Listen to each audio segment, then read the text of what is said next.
Have you ever walked away from a conversation feeling unheard, unseen, or misunderstood? Does it sometimes feel like your most important messages are getting lost in translation? You're not alone. Communication is the single most critical skill that drives our careers, shapes our relationships, and defines our ability to lead. It's the invisible engine of success. Yet for many of us, it's a constant struggle. If your talks feel like monologues, where you're the only one speaking, you're not connecting, you're just broadcasting. If your sorry is a reflex for simply having a need or an opinion, you're unintentionally giving away your power. And if you're constantly guessing what someone's body language means, you're missing half the conversation. You're missing the plot. But what if you could change all that? In the next 8 minutes, we are going to equip you with 4 foundational pillars of masterful communication. We'll cover the power of active listening, the crucial difference between assertiveness and aggression, the art of saying no without guilt, and the secret to reading nonverbal cues. This is your roadmap to becoming a clearer, more confident, and more influential communicator. Let's begin. First, the power of active listening. This is the most underrated superpower in communication. Most people don't listen with the intent to understand. They listen with the intent to reply. Active listening flips that script. It's about making the other person feel like they are the only person in the room. It starts with a simple, powerful action. Shut up. Seriously.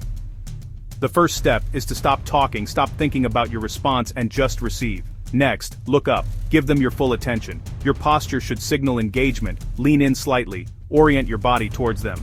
This nonverbal cue says, "I'm here with you. You matter." Avoid the siren call of your phone or the distraction of a passing window. Presence is a gift. Then, the master move. Repeat back one line to confirm. This isn't about parroting them word for word. It's about reflecting the essence of what they said in your own words. Use phrases like, "So what I'm hearing is," or "It sounds like you're feeling." This does 2 incredible things. First, it ensures you've understood them correctly, preventing costly misunderstandings. Second, it proves you were listening. That signal? Instant trust. You're showing them they've been heard, and that is a profound connector. Finally, ask open-ended questions. Instead of, "Did that work?" try, "What was the outcome of that attempt?" Questions that start with, "What?" "How?" or "Tell me more about," invite deeper conversation, not just a yes or no. They open the door for the other person to share their perspective fully. Active listening isn't passive. It's a focused, disciplined practice that builds bridges of trust and clarity, one conversation at a time. Second, assertiveness versus aggression. This is a line many people are afraid to walk, so they default to passivity. But being assertive isn't about being pushy or hostile. That's aggression. Aggression aims to dominate and win at the other person's expense. Passivity avoids needs altogether. Assertiveness is the healthy, confident middle ground. It's about expressing your rights, thoughts, and feelings clearly and respectfully, without violating the rights of others. A powerful tool for this is the DESC framework. Describe, express, specify, and consequences. Let's break it down. First, describe the situation factually and objectively. No blame, no judgment, just the data. For example, when our team meetings run 30 minutes over the scheduled time. Next, express your feelings or the impact it has on you, using I statements. This is crucial. It's not, "You are being disrespectful of my time," it's, "I feel pressured because it creates a conflict with my next scheduled client call." This owns your feeling without attacking the other person. Then, specify what you want. Be clear and concrete. This is your proposed solution. I would like us to commit to ending on time, or to table remaining topics for the next meeting. You're not just complaining, you're offering a path forward. Finally, state the consequences. This should ideally be positive, outlining the mutual benefit. If we can do that, it will ensure everyone can stay focused and manage their schedules effectively, making our meetings more productive for all of us. Assertiveness is about finding a win-win. It's the courage to state what you want, name the impact, and ask for what's fair, without the bite. It's a skill that earns respect, not fear. Third, saying no without guilt. For many of us, no feels like a 4-letter word. We're conditioned to be helpful, to be team players, and we fear that saying no will make us seem difficult, uncooperative, or rude. But here's the truth. Every time you say yes to something you don't have the bandwidth for, you're implicitly saying no to your own priorities, your well-being, and your existing commitments. A strategic no is one of the most powerful productivity and boundary-setting tools you have. The key is to be short, honest, and firm. You don't owe anyone a lengthy, elaborate excuse. Over-explaining often sounds like you're trying to convince yourself, and it opens the door for negotiation. Be honest, but not brutally so. You don't need to say, "Your project isn't important to me." Instead, you can be honest about your capacity. A simple, "My plate is full right now and I can't give this the attention it deserves," is both truthful and respectful. And be firm.